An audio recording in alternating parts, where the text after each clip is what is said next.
So good afternoon. I'm very happy to be here today with you all. This is my first Dharma talk in Singapore. So wonderful to be here in this beautiful environment, beautiful temple. So I think I'm supposed to say a little bit about cultivating, meditating on compassion. So these days, as you all know, I think in the world that Buddha Dharma are spreading.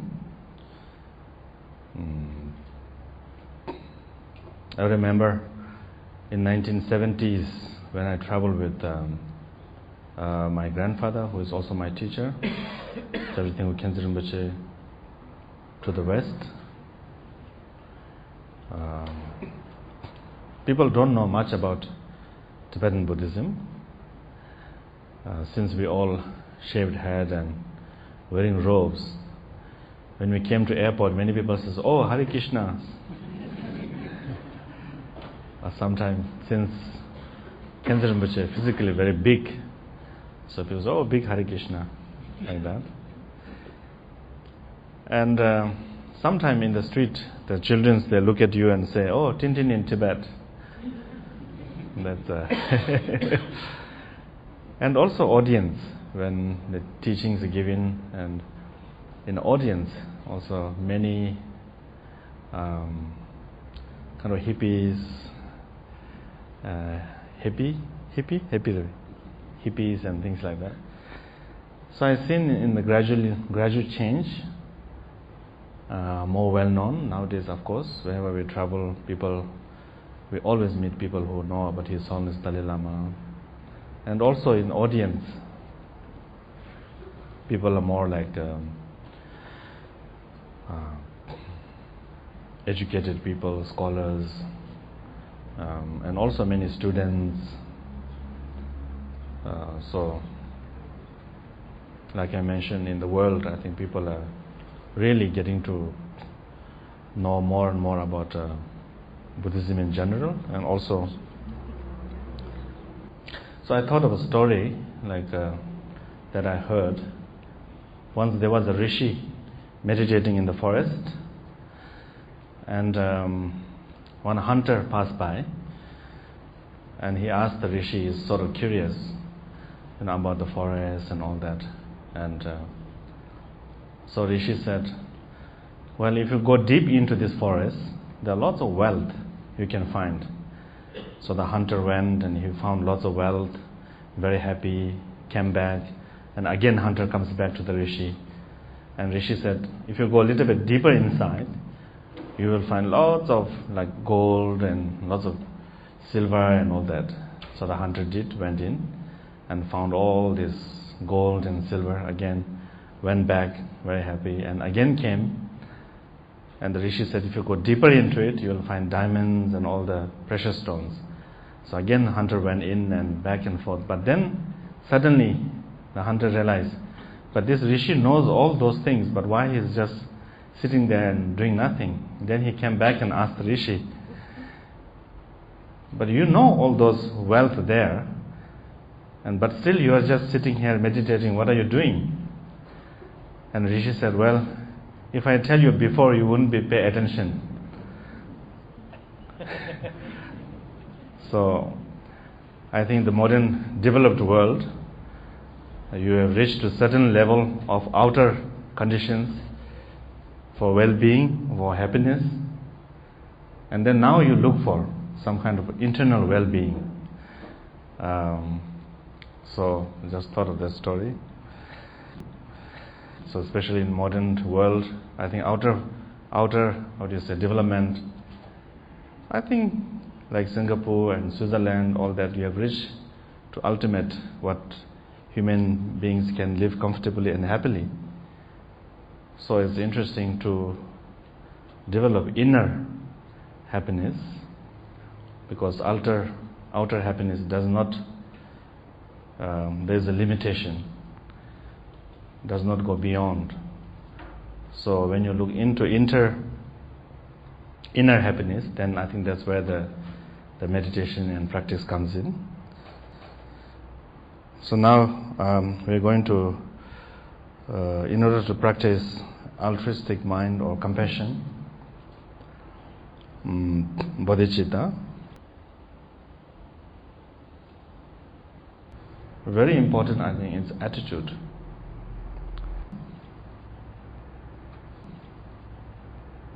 Not just because this sort of meditation is sort of fashionable or is just for temperamental kind of comfort. I think it's practicing bodhicitta or generating compassion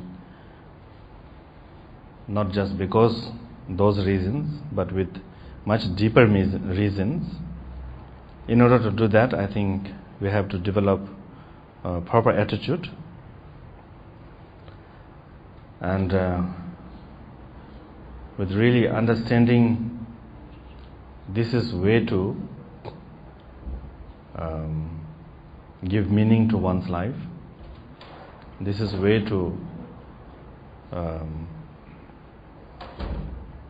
get some meaningful life. So this kind of attitude, I think, if we have, and I think our practice will be more stable and parchimba, complete, way to complete. We'll go to the ultimate. So in order to have a proper attitude, that traditionally we explain a lot about four changes of mind. First, start with contemplating on precious human life. So, traditionally they are given lots of classic examples, 8 freedoms and 10 favorable conditions and so forth.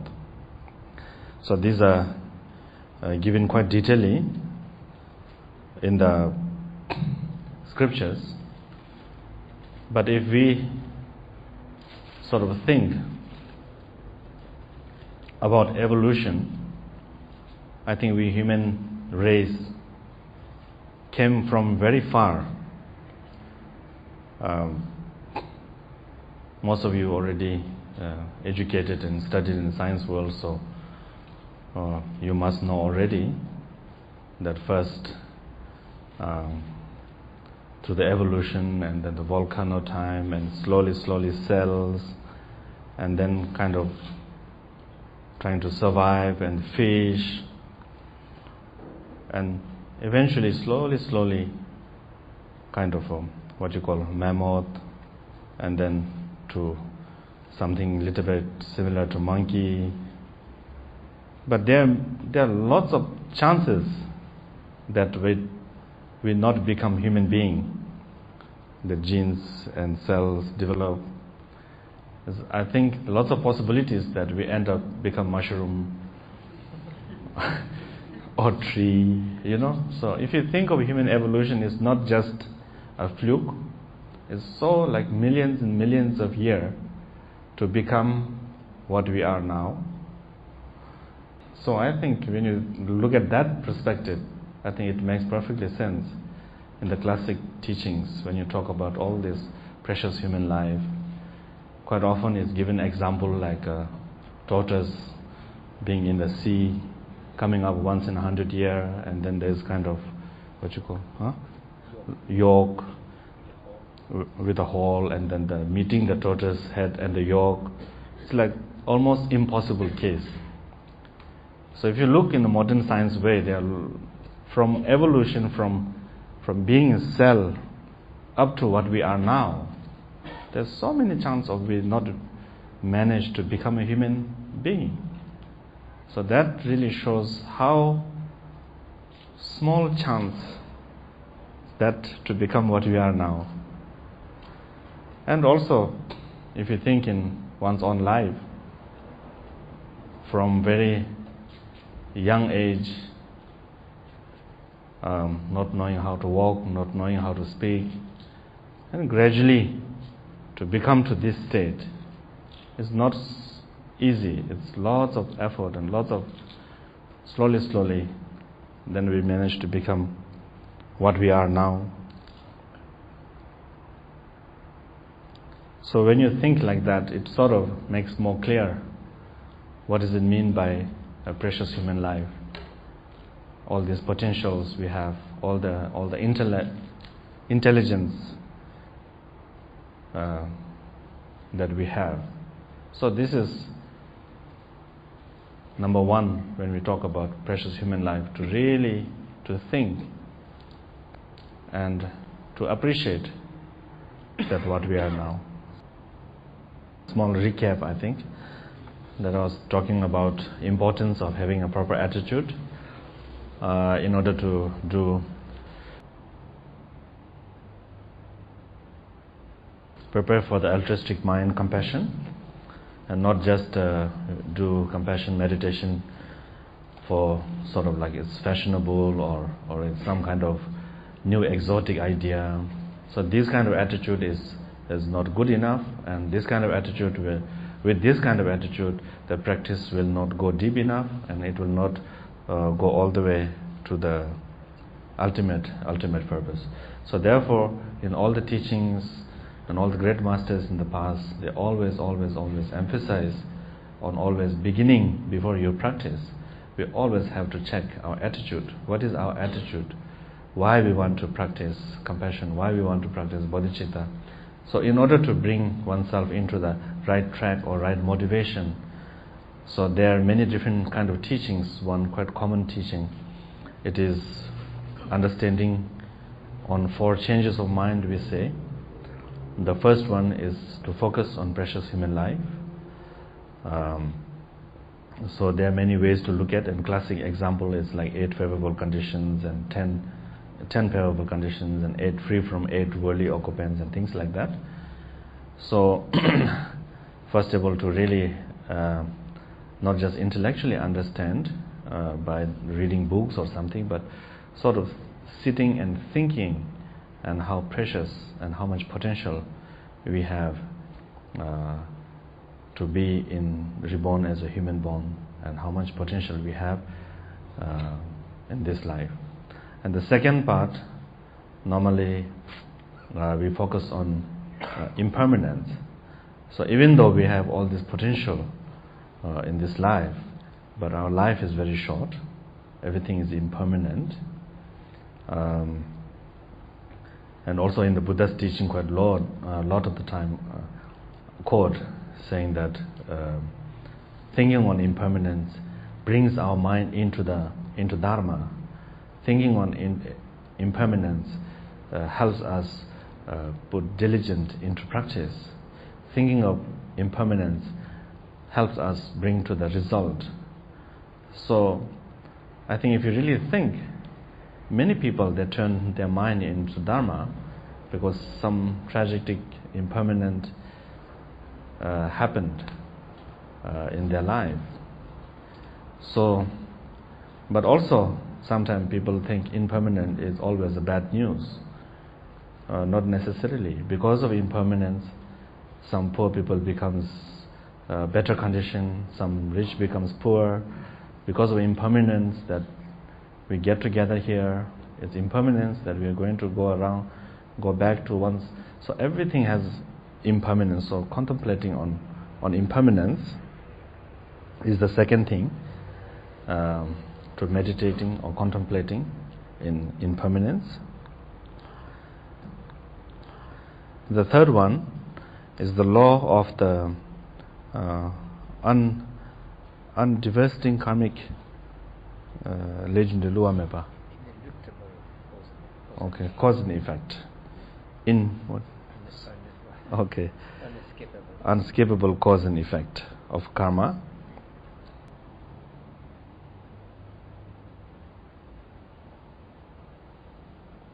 So I think believing in law of the karma, understanding of law of the karma is number 3. And everybody wishes to be happy. Nobody wishes to be suffer. So how to bring sort of happiness in one's life for the future? Can we bring happiness into one's life in the future? So because of the law of the karma, we have a choice. By doing virtuous acts, then brings positive in the future, one's life.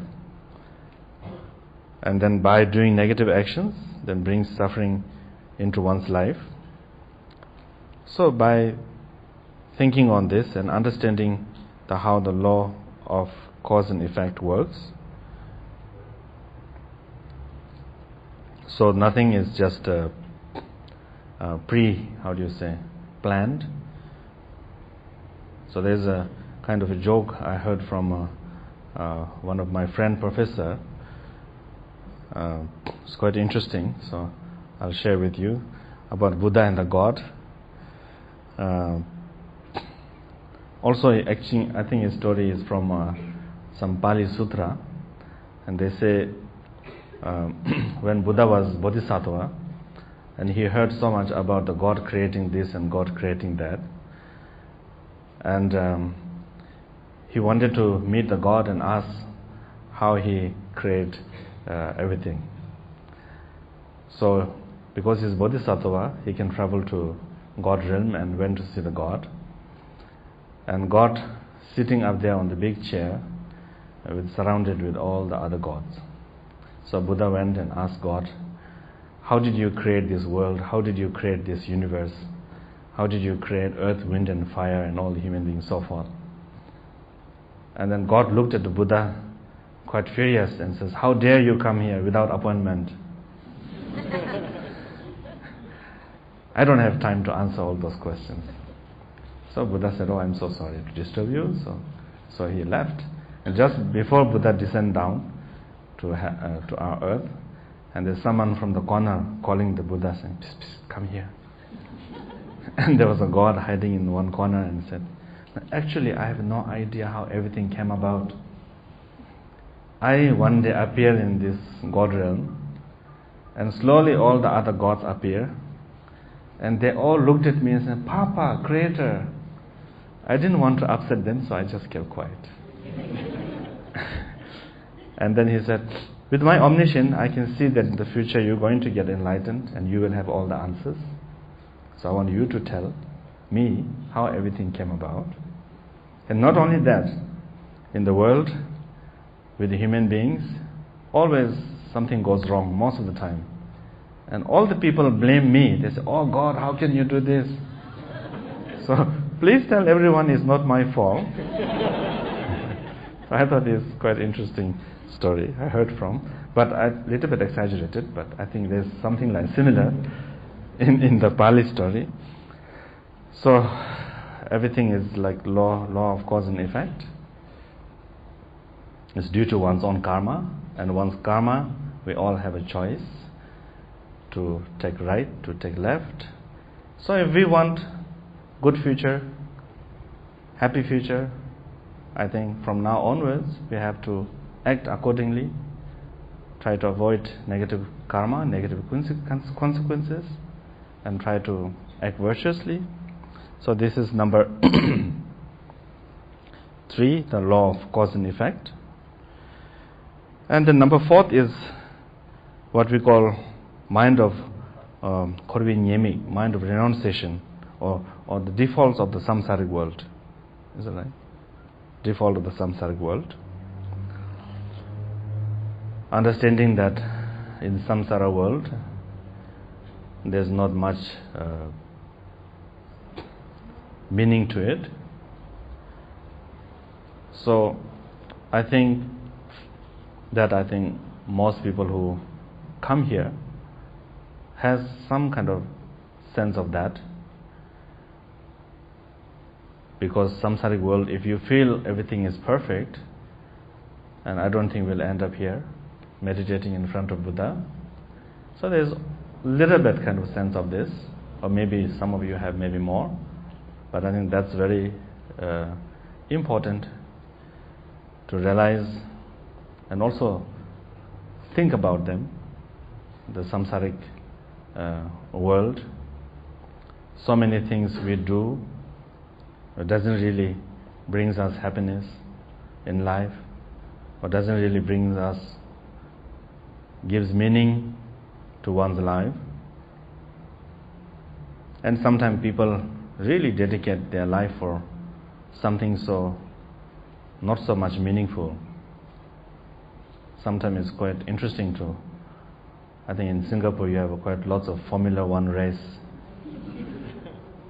Driving as fast as you can, but going nowhere. And quite often put your life to a danger. So things like that we sometimes do in the samsaric world, which doesn't really give meaning to one's life. So this kind of renunciation. So these four things, the precious human life, impermanence, law and cause and effect, and understanding of the samsaric kind of renunciation, feeling, these are the reasons that bring oneself into doing more proper meditation or practice. These are the things that bring one's mind into proper attitude or proper reason to practice compassion.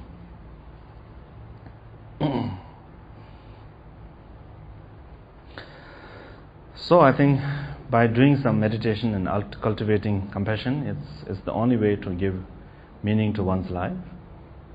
And I think average people, maybe around 30, 40 or above or below, but average 30, 40 years, I think mostly when we are here.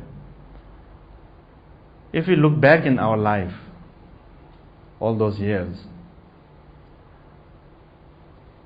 mostly we don't even remember from childhood till now.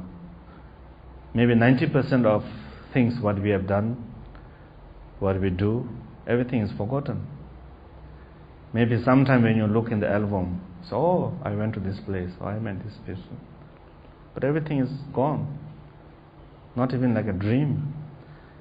Little things maybe we have studied in the school or some practice you have done that we still have. So everything did really sort of give some kind of meaning to one's life. Is there something very, very useful did we do? I think it's important to think. And if not, if you feel there's not so much meaning for the past all those years given to one's life, then I think it's time to look forward. How to rest of the life, what we have, how to use them in the best way to give some meaning to one's life, how to improve our inner loving kindness, compassion, which has like infinite qualities that we can develop. Outer world, up to a certain level, there's nowhere to go, but inner development, there's so far we can go. So by cultivating compassion, loving kindness, developing inner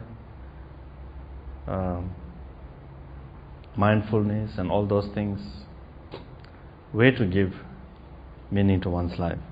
So with this kind of attitude,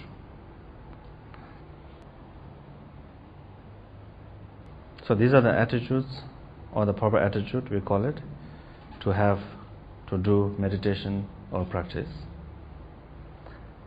So then when you meditate, there's some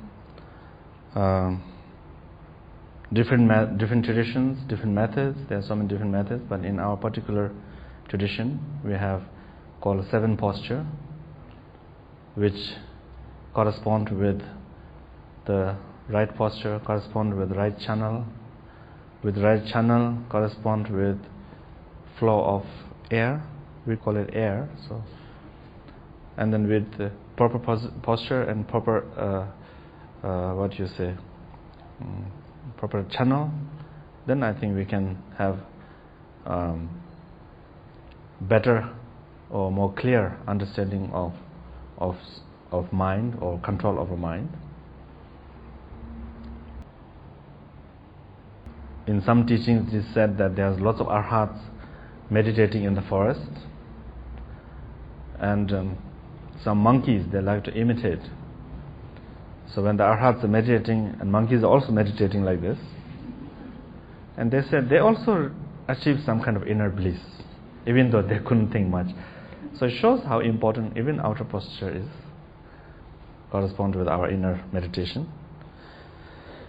So there's what we call 7 posture. The number 1 is to have a straight spine, sometimes given like an arrow, or sometimes given like the coins pile up, spine straight.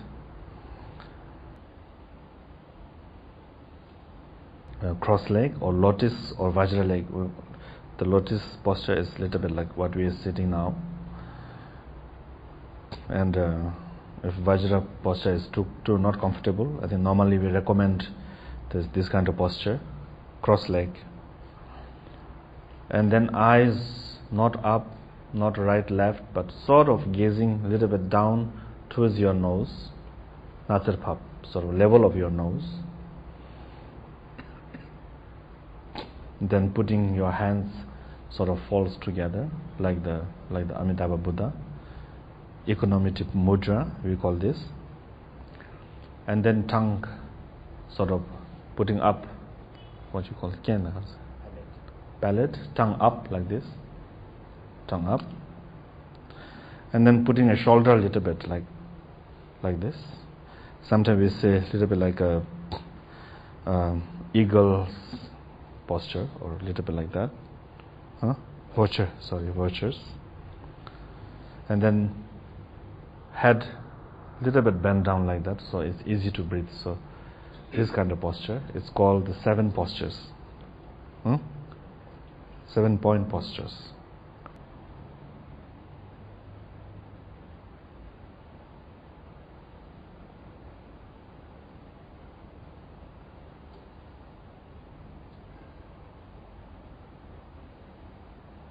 So then we go into meditation. I think I will ask Matthieu to take over.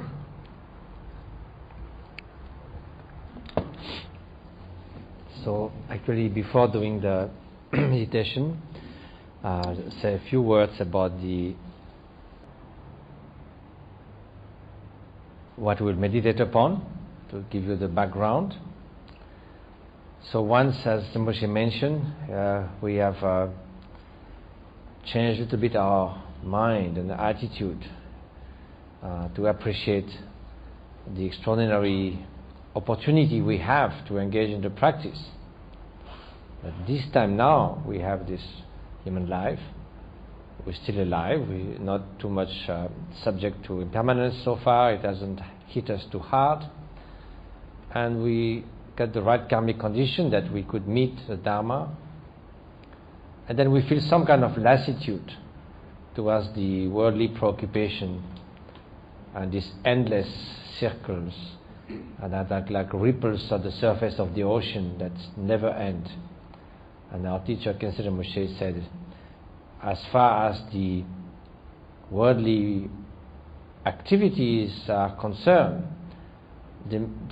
the idea that it could one day we could finally complete all of them is completely illusion. There's never any end to those, that the waves on the ocean. The only way is to at some point decide to drop them. Otherwise they will never stop by themselves. And so, having just somehow disengaged our mind from those preoccupations and focus it on the Dharma, then we should realize that yes, we want to get rid of suffering, but what's the point if we just think of ourselves? It's a bit like all our friends, our family, and we are all together prisoner in a terrible sort of labor camp. And then we sort of manage to escape, or we find a way to escape. But will we feel comfortable if we escape all alone, leaving everyone who are dear to us behind? So obviously, once we find there is a way to escape, then our first thought is, how could we all escape together, or should be? So that's the motivation of the great vehicle. There are also different levels, depending on how much concern we are with others. There are three main examples. Sort of the lesser one is like the king. The king first establishes his kingdom, makes sure everything is safe, and then he takes care of his subject. So it's like the person who wants first to achieve liberation from samsara, then takes care of the others. The second one, which is a higher motivation, is like the ferryman. The ferryman and the person he ferries across the river or the ocean, they all cross together. But they said the best or the most dedicated type of altruistic mind is like a shepherd. The shepherd will be the last to enter the corral or the place where the sheep are kept in safety, and until the last one is in complete safety, and then he will be looking after them and enter the last. So this is the kind of courage and determination that we should have. Now, in order to be able to finally generate what we call the wish to the bodhicitta, that is the wish to achieve enlightenment for the sake of all sentient beings, we need to prepare our mind through cultivating in a limitless way for fundamental qualities which are attuned to compassion and altruistic mind. And traditionally we call the four boundless. They are boundless because they apply to boundless sentient beings, the infinite number of sentient beings. And therefore the need for it is boundless. The merit accrued from having this thought is boundless. And so these are mainly boundless lovingkindness, boundless compassion, boundless rejoicing, and boundless impartiality. So what are they? Boundless lovingkindness is the root of all of them. It's the unconditional benevolence, and it's defined as the wish that may all sentient beings, without any exception, achieve happiness and the cause of happiness. Now, that is why we need to make it boundless. People might say, oh, this is really unrealistic. It is too difficult. It doesn't make even sense to decide that we want to bring happiness to the infinity of sentient beings. Like, why don't we just start at least by our neighbors? And some people say, sometimes rightly so, it's easier to pray for all beings, but it's more difficult to take care of your neighbor and those you meet every day. Because those are real people that you encounter, and it's more challenging. It's easy to say, oh, may all sentient beings be happy.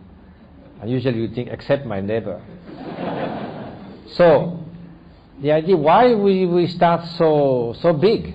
You could say, well, let me start with 2 people, and then I will see if I can make it, and I will increase. Well, the reason is that if we set a limit from the start, it's like any journey, then you probably get to there, but not much farther away. If you say, my only ambition in life is to get to Changi Airport, well, you'll get there, but that's all. Now, if you say, I want to go to Tahiti, well, if you manage to get there, that's great, and on the way you will get to Changi Airport for sure. So the first step will be included. So there's no reason from the start to already limit yourself, concede sort of defeat that you will never be able to help all sentient beings. So it's better to go for the maximum number. And then it would not make sense to say just 100, and it would not make sense even to say 100 million. Why stop there? And also, it certainly doesn't make sense to say all sentient beings except 100 that I cannot stand. So that's precisely those that you need to include. Otherwise, it's still mixed with a deluded mind that clings to the notion of friend, enemy, as being intrinsic qualities of a sentient being. So in that sense, it should be independent on the way the beings behave. Loving kindness and compassion are not reward for good behavior. The withdrawal of loving kindness and compassion cannot be a punishment for bad behavior. Morality and karma is something else. It will take care of that. But your compassion should be for, your wish of happiness should be for any kind of happiness. And likewise, the second one, compassion, that is the wish that may all beings may be free from suffering. So it is love applied to suffering. It is the compassion for any kind of suffering, wherever it is, whatever it is. And not just the suffering of those who are dear to me or whom I know, and not care about strangers, and certainly not about enemies. Because if you think about it, since it's not a moral judgment, but it's getting at the root of suffering, even the worst dictator, the compassion is not wishing him good, or wishing that he have a nice holiday somewhere in the Andaman Islands or somewhere, but simply to wish, may the hatred, the indifference, the cruelty that had made that person behave in such way, which are the causes of suffering for countless beings and for himself as well, may that be eradicated. That's the definition of compassion. So it is not based on the way people behave and the way they treat us. That's why we can include all, we can extend it to all beings. So then, therefore, the second one is this boundless compassion. The third one is the boundless rejoicing. It is a very altruistic act, in fact, to rejoice. Like if you rejoice in the wonderful activities of someone in the past, like Gandhi, or anyone who has had a tremendous benefit to sentient beings, to others, this is pure joy of appreciation. There's nothing you can gain in return. Nobody is going to blame you if you don't do it. Nobody is going to praise you if you rejoice in someone's good deeds. It's really a full appreciation that makes you, in a way, share the quality of what that person has done. And also, it is something that gives us an encouragement instead of being depressed because there's so much suffering everywhere. There are good things also in which we can rejoice. So the fourth one is impartiality, and it's just to come back about what I was just saying, that those three, loving kindness, compassion, and rejoicing, cannot be partial, cannot not just be for those who are we feel very close to. It has to be extended to all, to strangers, to those difficult cases, for the very reason that I've mentioned, is that the purpose of these is to bring happiness and remove suffering, and in whichever form that suffering might be, including the causes of suffering like hatred and so forth. So anyway, everyone that those apply to every single being, no matter what they do. And that impartiality is the only way that it can be really extended and universal. And it's not just a vague sort of diluted thing that has these embodied, because of course it takes all sentient beings. It's hard to represent ourselves, all sentient beings, but it is also something that creates a readiness that we can apply to any being that comes in the focus of our attention. That means that we encounter in life, and then because of this vast attitude, then will be ready to embrace that sentient being and not say, oh, this one is not from my group, he's someone else. It belongs to another, so this is not my world, it's not my job to take care of that person. And so that will happen if you have only a very biased and partial loving kindness or compassion. But once you have extended it through this meditation, then no matter what that person or that being is, when it comes into your attention, if that being is suffering, you will wish to remove it. And if you just see that being not particularly suffering, you will wish happiness. So those are very crucial 4 points, because that's on the basis of that we get a truly benevolent mind. And that truly benevolent mind will then lead to the bodhicitta, that is the wish, may I gain the capacity to free all beings from suffering and bring them to enlightenment. Why that leads to bodhicitta? Because it makes us appreciate the fact that right now we don't have such capacity, so we need to develop it. Otherwise we cannot practice this fully, this loving kindness, compassion, and so forth. So then, since we have before we do the little break, we have a 20 minutes meditation. So we'll try to, one by one, practice on those 4, and also at the end we'll say a few words how to do a permutation of those 4 so as not to fall into possible deviations. So let's begin with the first one, that is loving kindness. So even though ultimately we want that to be again extended to all beings, as beginners we need to kindle that in our mind. You need to bring that alive. And so for that, it is really much easier to begin with someone for whom it is natural and very spontaneous and easy to let flow this loving kindness, unconditional love. Like it could be a child, it could be a companion, it could be a parent, a good friend, an animal, whoever you feel like you don't have any difficulty to feel this unconditional love.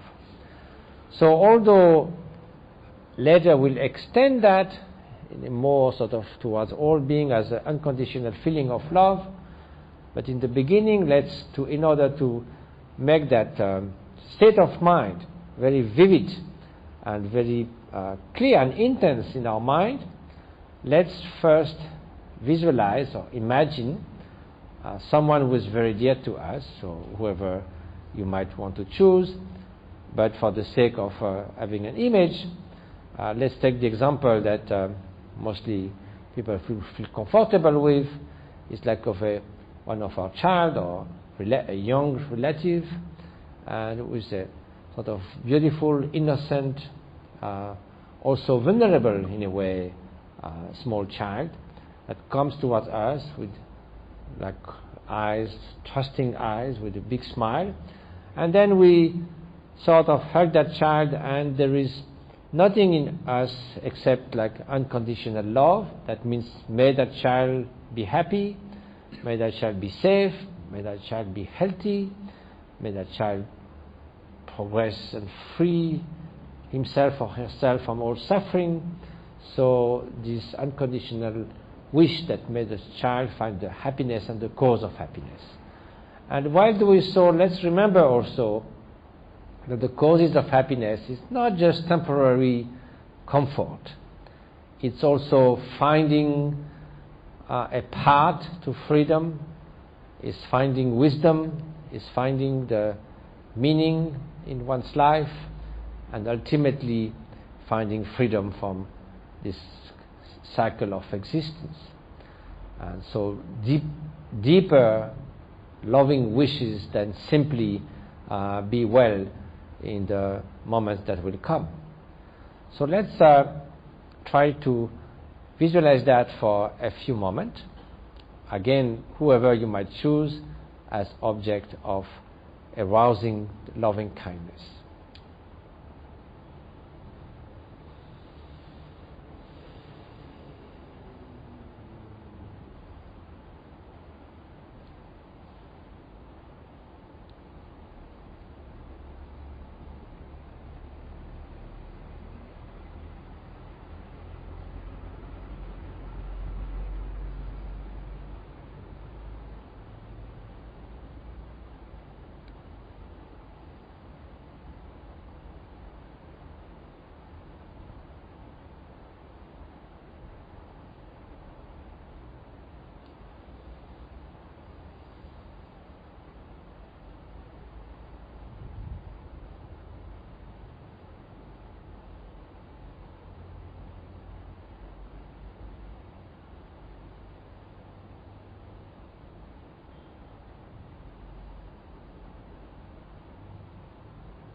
Now, when that feeling is quite vivid, let's make so that it really pervades the whole mental landscape. There's nothing but loving kindness in our mind.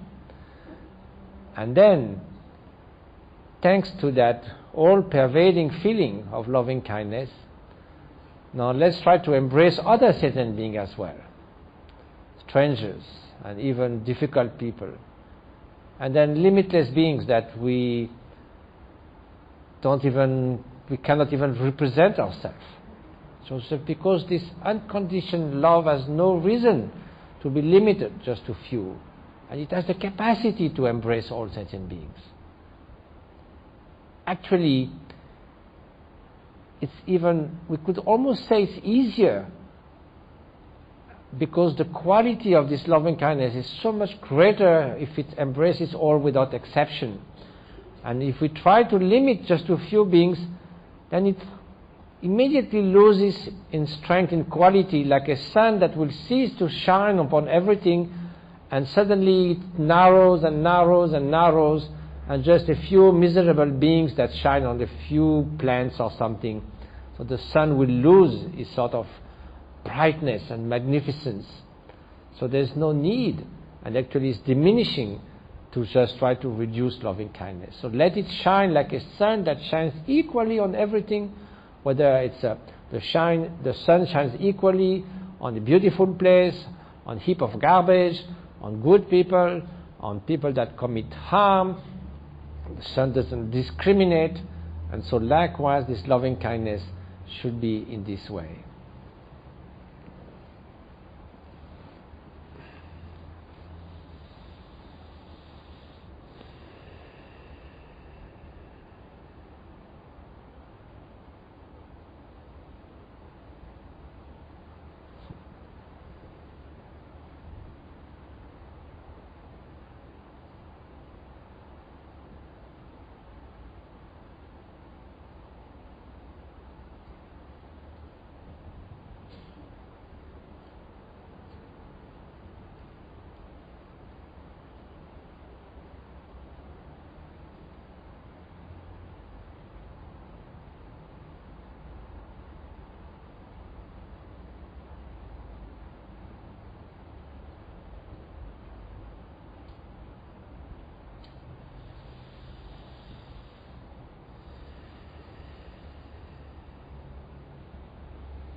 Now the second one is the boundless compassion. So in a way, it is the way loving kindness transforms when it encounters with suffering. It stems from the same wish to do good, to be concerned by others, but when it's suffering that it meets, then of course it naturally becomes the wish, may suffering and its cause be alleviated.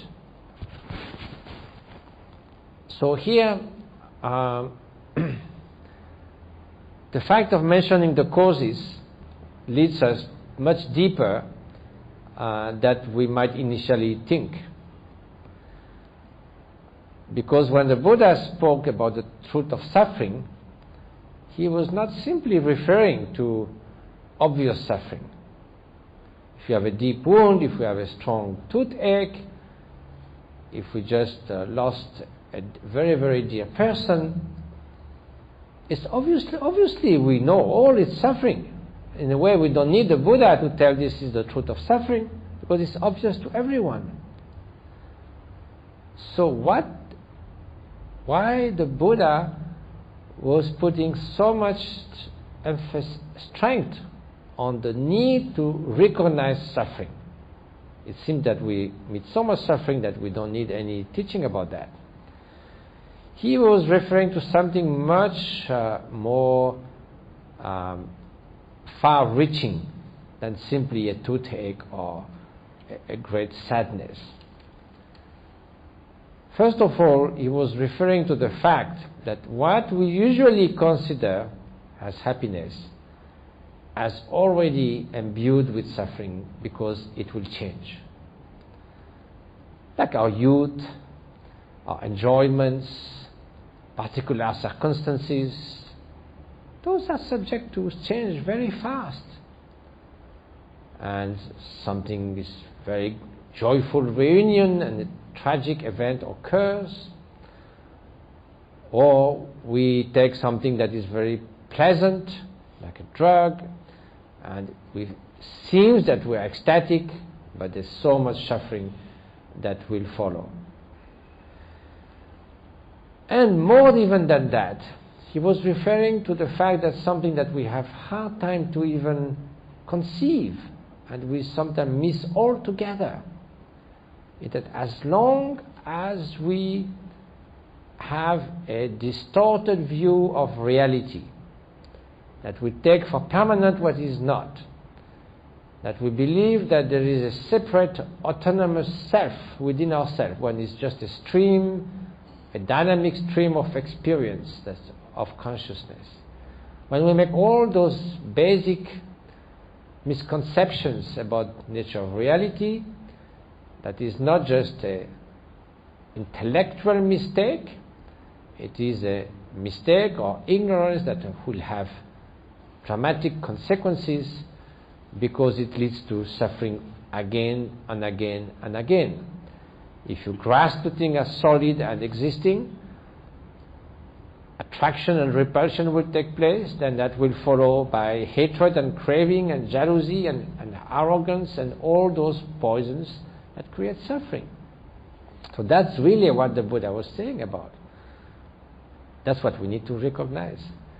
And that extends our compassion from an emotional compassion to the immediate suffering that can be very, very moving, to a cognitive suffering that is linked with wisdom, and a compassion that is based on understanding the root cause of suffering and wishing that the beings may be free from those. But for the first one, at least the obvious suffering, this is the easiest way to generate compassion, as we generated loving kindness earlier. So then we need for that to think of the unbearable suffering that are affecting so many sentient beings. Mothers that die while giving birth, although it was supposed to be one of the happiest moments of their lives. Elderly people who suffer terribly from the degenerations of their faculties, their body, their organs that one by one give way, persecutions, massacres. We can see so much of these in the images that the media deliver to us day after day, of children in the refugee camp looking desperately for their mothers, mothers looking desperately for their children, the suffering of separation with dear ones, the suffering of being confronted with those who do harm to us, the mental suffering of being held in contempt, of being harmed by harsh words, and the suffering of all sentient beings of all kinds. Day after day, millions and millions of animals are killed for our consumption. Some of them die in traps, some of them die asphyxiated in nets, some of them are stunned by electric prods, some of them are decapitated. This is endless stream of, like ocean of blood, and this only the little bit one can see. The great Master Nagarjuna said that if we could pile up, if we look from the Buddhist perspective of all past lives, just the number of bodies that we had and suffered in as just being small ants, just that, it will make a heap bigger than Mount Meru, the big mountain that's said to be at the center of the universe. So just to say that if we are to generate compassion, there's certainly an unlimited store of object of compassion. So let's try to visualize some of those, not just to fall into some kind of distress and sort of empathic distress that makes us feel powerless and discouraged, but rather, as His Holiness the Dalai Lama says, to generate the compassionate courage that comes with compassion. Because if we relate the suffering of others through the impact they have on us, I feel so distressed, I cannot bear to see those images, then it's not compassion. Compassion is like the doctor on the battlefield. He sees so much suffering, but he's one after the other one trying to address and cure and take care of the wounded people. He's not going to cry and cry each time he sees someone who is suffering. So if we react to the other suffering with compassion, not with just empathic distress, then, as His Holiness says, that's the part of the Bodhisattva, that's the courage of compassion and not the discouragement of feeling upset because of the suffering of others. So let's try to do that for a few moments.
Now the third one is rejoicing. Because of course, there are not only terrible things in this world, there are also wonderful accomplishments.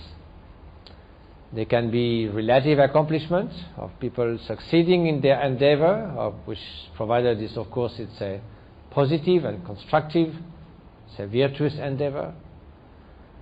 People manifesting extraordinary qualities of being wise, intelligent, compassionate, dedicating themselves to others, or achieving great goals that free many beings from suffering.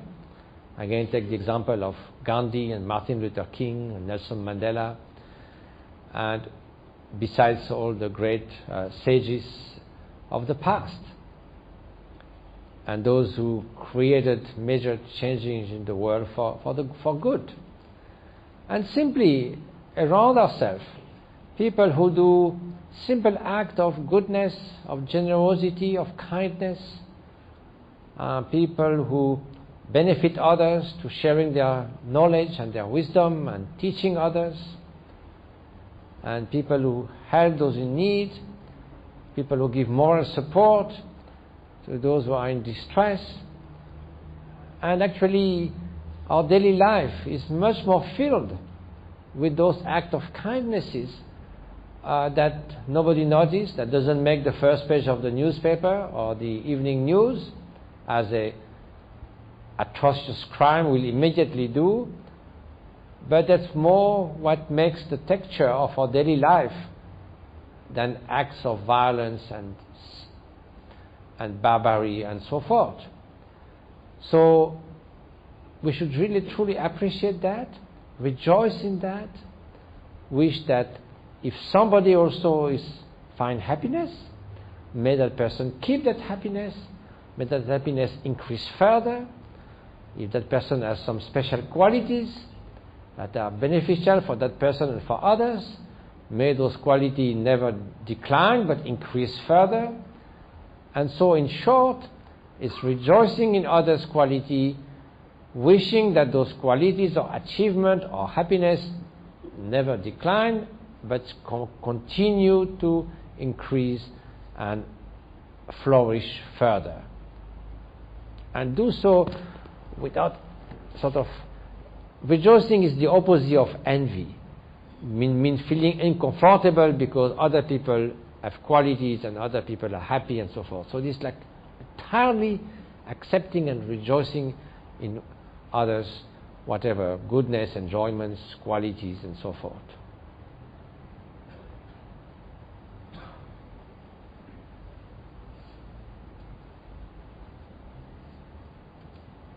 It also includes gratitudes, appreciation,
Now the fourth and last of these four immeasurables is impartiality. So We already explained a little bit what it is.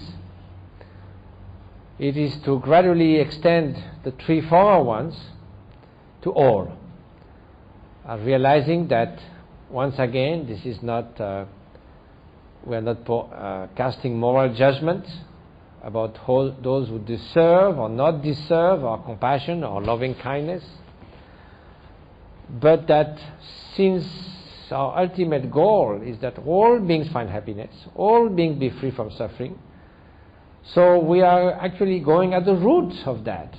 So if there's any cause that brings suffering, whether it's the hatred of a dictator or something, that is the cause. Hate is the enemy, not the person who has fallen prey to hate. Otherwise, there will be never any end to the cycle of hate. So, Shantideva gives the example in the Bodhisattva. If someone beats you with a stick, maybe almost no one except a really silly person will get angry at the stick, because we immediately know that the stick has been set in motion by someone. So we get angry at the person. But here we stop one step too early. We should not be angry at the person because the person has been motivated by hatred. So it is the hatred which is like a sickness that momentarily affects the person that is the true enemy, not the person who is fallen prey to hatred. Like the hatred doesn't define the person, it defines certain circumstances, certain moments, certain conditions in the long history of that person. Like when you go to see a doctor because you have a sickness, you don't tell the doctor, I am the flu. You tell doctor, I have the flu. You make the distinction between your sickness and what you are. So hatred can be like a long-term sickness for some, but it's still an aberration, a deviation, a sickness of the mind. So it is that we should treat. So with this in mind, we can impartially extend loving kindness and compassion without discrimination and without sort of restraint to all sentient beings. So that's the fourth step.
Now, just to conclude, in one of the teachings that Kyabje Khyentse Rinpoche would often give, the treasure of precious quality, or the Yuntenze in Tibetan, there is a way to combine those four, and especially a way that prevents one from falling into some kind of deviation.